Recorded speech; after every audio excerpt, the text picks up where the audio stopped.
Hey guys, welcome back to Life with 18 Cats. So today is vet day for Amber. Hi, Punky. I know, honey. I know she's very upsetty spaghetti because she's in the carrier. But Diana and I brought her into the vet this morning. We're waiting for them to open up so we can drop her off. She is going to be going in for surgery today, oral surgery. She will be getting a few teeth removed and hopefully be all better and a happy girl once she heals up.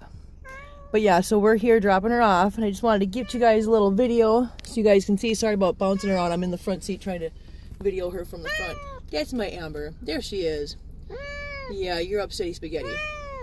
Yes, Pumpkin. I know, honey. I don't know if you guys can see it or not, but she's got some discoloration around her mouth where her mouth has been oozing. So yeah, so she really needs the help. Oh, Pumpkin. Look at her. She's so cute. I know, baby girl. We're going to get you all fixed up today. Yeah, we're going to get her all fixed up. She'll be all good. I know, honey. I know. You're very mad. I know you're very mad at Mama. It's okay. I understand. So, yeah, but I'll keep you guys posted throughout the day as to what goes on and how she does. And, yeah, we'll see you in a few. So, okay, so I dropped Amber off at the vet clinic. I dropped her off at 7:30. It is now just coming up on 8:30. And I just got a call from the vet letting me know that Amber is already under sedation. She is already on the operating table. Because like I said before, she was having some tooth extractions because of some infected teeth. They just called me to let me know, hi, Mit. What you doing, buddy? They just called me to let me know. And listen, this place is so wonderful where I took her. They like I said, I dropped her off at 7:30. It hasn't even been an hour. She's already on the operating table. She's already under sedation. She's already being worked on. And they called to let me know that as of right now, Amber only has 3 teeth that are not infected, or she said diseased. So I'm guessing that that we have stomatitis. We have a case of stomatitis. We didn't get into it on the phone. Of course, this lady was just the receptionist relaying the message, not the vet itself. So of course she can't give me any of those diagnoses. So or diagnoses, however you say that word. I'm trying really hard not to cry right now because it's very emotional. She only has 3 teeth that are not affected. So they wanted my permission to just go ahead and do a full tooth extraction. So like her brother, listen, I'm not upset because they're taking, it's emotional for me because it's my baby, you know. I was emotional when this happened with Figarro, and now I'm emotional with Amber. But so just like her brother, Amber is going to have a full tooth extraction today. And when I pick her up, she will no longer have teeth. And so we will deal with that, just like we did with Figarro. And for anybody that's seen Figarro, you know that Figarro is a very healthy cat, a very hefty cat, and thrives very well. And I'm really hoping that this is life-changing for Amber too. So yeah, I just wanted to let you guys know that, yeah, so Amber's getting all of her teeth removed today instead of just a few of them. And yeah, I don't know what that, I mean, I've already prepaid for what the quote was, which was, and I'll share this with you guys because obviously you guys go through these things too, and you guys need to know what you're looking at when these things happen. I put down a deposit of $300 because the initial quote they gave me was, I think, $267, but I wanted to make sure that there was just a little extra there just in case. So I already paid $300 toward this. I don't know what the final cost is going to be when I pick her up. So I guess I'll find out when I get there. Hopefully it's not a ton more, but I will let you guys know what the cost is when I get her, because I think it's important for people. I don't think people should hide those things. I know people are like, oh, it's my finances. No, this is our cats. These are things that happen with our cats. These are expenses that come along with having cats. And I've always told you guys that I'm always going to be transparent, because you know what I spend on my cats at the vet clinic is very important and very relevant to this channel, and really relevant to you guys in your daily lives. Just so that everybody, you know, if you haven't gone through this yet or whatever, if it comes to a point, and I hope it doesn't, that something like this happens for you, at least you have a good idea of what kind of financial strain this can put on you. Yeah, so like I said, as of right now, She is currently being taken care of. She is, as I'm making this video right now, she is under anesthesia, getting her teeth removed, and so I will be picking her up, you know, as soon as they call me and let me know that it's safe to do so. I will be, I don't know if I've ever told you guys, I don't know if I've ever told you guys the story of what happened with Figarro when he got his teeth removed and I picked him up, but maybe I'll go through that later. I think I'm going to be picking up Diana, because so this is the thing. So my car's not running right now. So Diana picked me up this morning so we could drop Amber off. She had me drop her off at home, so she let me have the car for the day so that I can just pick up Amber when they are done. But I think I'm going to be picking up, I think I'm going to pick up Diana first and then go pick up Amber, because I don't want a replay of what happened with Figs. Figs had a problem when I picked him up. I mean, obviously coming out of anesthesia and all of a sudden your teeth are gone and your mouth feels weird. There's a certain panic that takes place. And when you're trying to drive and you have a cat that's panicking in the passenger seat in a kennel and whatever, a lot of things can happen. So it gets very distracting when you're driving. So just to make sure that everything goes well and there's no distracted driving and there's no chance for an accident, I'm probably going to pick up Diana first so that she can drive and I can take care of Amber in the car when we're driving back to the house. So yeah, so I just wanted to fill you guys in on what's going on and give you guys the update. So yeah, stay tuned. Okay, so just the roller coaster ride, guys. No, Figarros, don't move my camera, honey. Don't move my phone. I am crying right now because actually I just talked to the vet clinic, and here was my concern. My concern was the fact that I've already paid, like I said, $300 toward this the surgery, and when they told me that they were doing a full tooth extraction, plus she had to get a distemper and she had to get rabies shot and she had to get obviously medication for afterwards. I was concerned about obviously what it was going to cost me when I pick her up. So I actually called Diana. Actually, Diana called me, and I voiced my concerns to her, and she said, "Kim, just call the vet clinic and talk to them and ask them what they're thinking." I said, "Okay." So I hung up with Diana. I called the vet clinic. I asked the lady how much it was going to cost me beyond the $300 because I wanted to be prepared for that. So she asked me if she said, "I'm going to put you on hold. I'm going to go talk to the doctor, and I'll be right back." I said, "Okay." So she went, and she came back, and she said. She said that after the full tooth extraction, the 2 shots and the medication, it's gonna come in just under the $300 that I already paid. Which just blows my mind, because as you guys know, when I think I went through some medical bills with you guys, you know, in a previous video, when I had Figarro in. And we had all his teeth removed. That was with just a regular vet, with regular fees and everything. And that was almost $1,200 all said and done. Now, granted, the clinic that I brought that Amber's at right now, it's actually a low cost clinic, so it's affordable vet care, and so that I knew they were going to be a little bit easier on the pocketbook than when I had Figarro in. But never in my wildest dreams did I imagine that it was going to be covered already and I was not going to have to worry about it. So I wanted to just keep updating you guys as things go, because listen, bringing your animal in for any kind of like surgery or procedure like this where you have to drop them off and then just wait for somebody to call is stressful. It is anxiety inducing. It is traumatic. And anybody that says otherwise just has never done this or doesn't have the compassion for the animals like a lot of us do.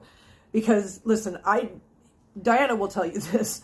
When I dropped her off this morning, I went in, dropped her off, filled out the paperwork, came out to the car, and I had to look at Diana and go, I'm trying not to cry because I just dropped my baby off.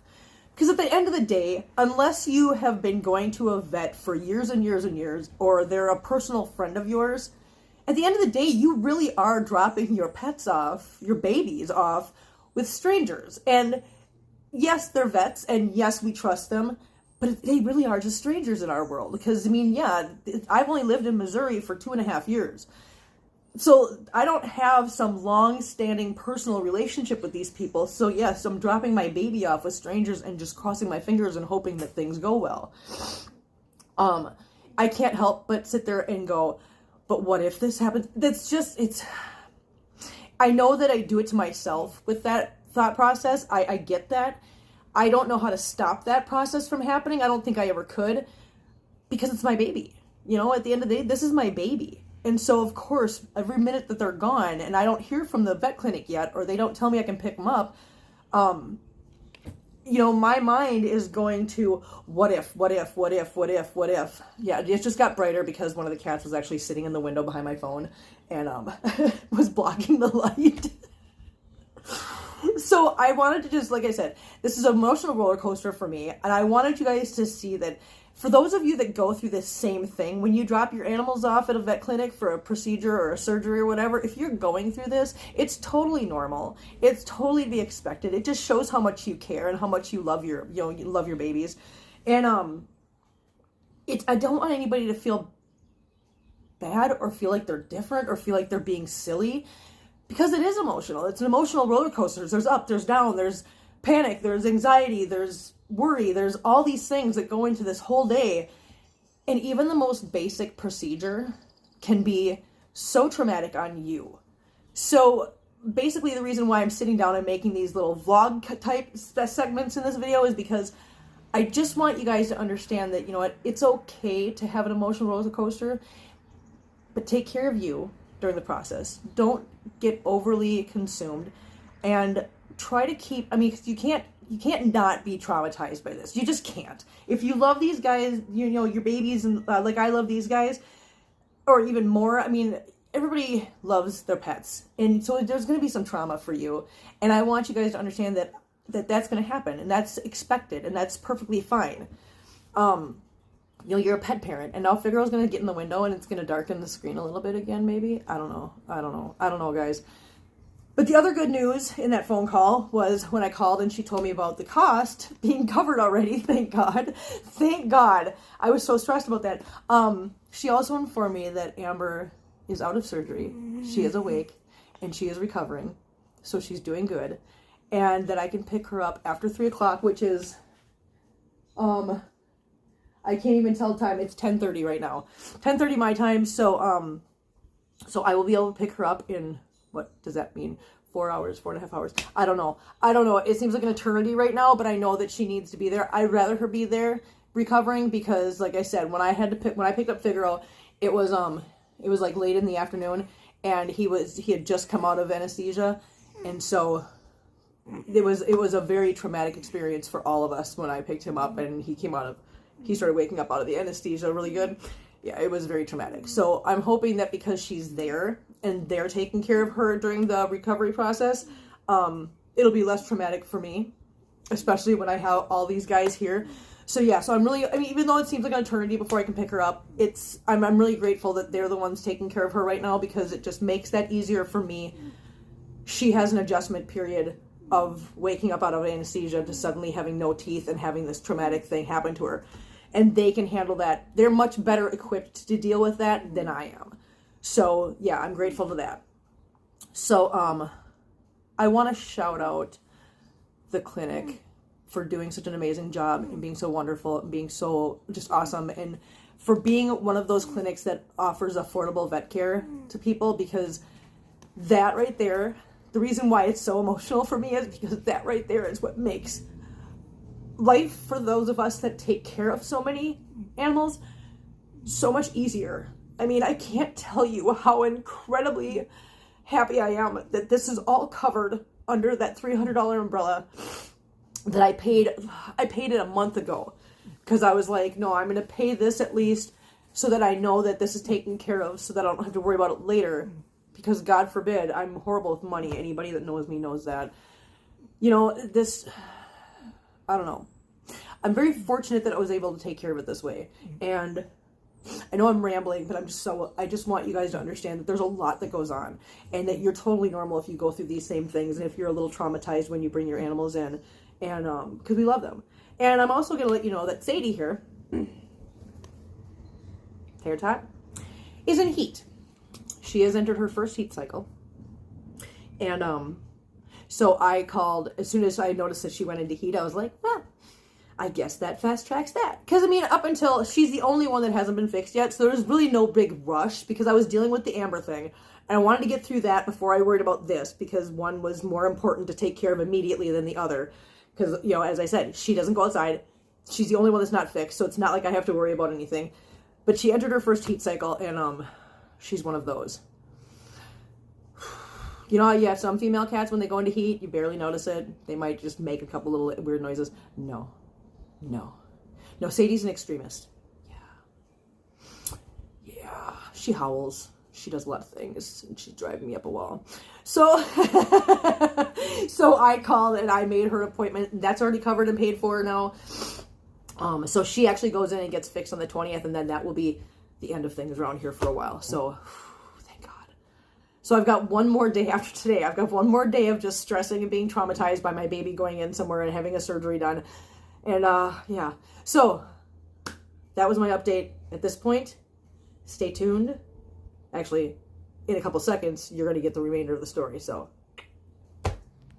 Hey, guys. So, here she is, our girl. Amber's home now. She's doing good. She just wants to be in my lap right now. She does not want to budge from my lap, which is fine. I will sit here on the floor as long as I need to make sure she's happy and healthy and taken care of. They sent her home with some pain meds, which we will be giving her for the next couple days. Otherwise, I'm going to be putting her in the front room by herself, and I will figure something out for Bagheera, but I'm sure we'll be fine because we've been doing really good lately. I've been practicing with the cats and keeping Bagheera out a little bit because I knew this was going to be a thing. But, yeah, we went from having just a couple teeth removed and not being a big deal to having a full mouth extraction. So yeah, things definitely didn't go as planned, but I think in the long run, this was the best option, and this was the best thing to have happen, because now we don't have to worry about it anymore. She can heal up, and we will be done with it, and she will learn to cope with it just like her brother did. Yeah, I have high hopes. She's a tough girl, and I'm so happy that she's home and she's healthy and she's happy. So thanks for watching, guys, and we'll see you next time. Bye!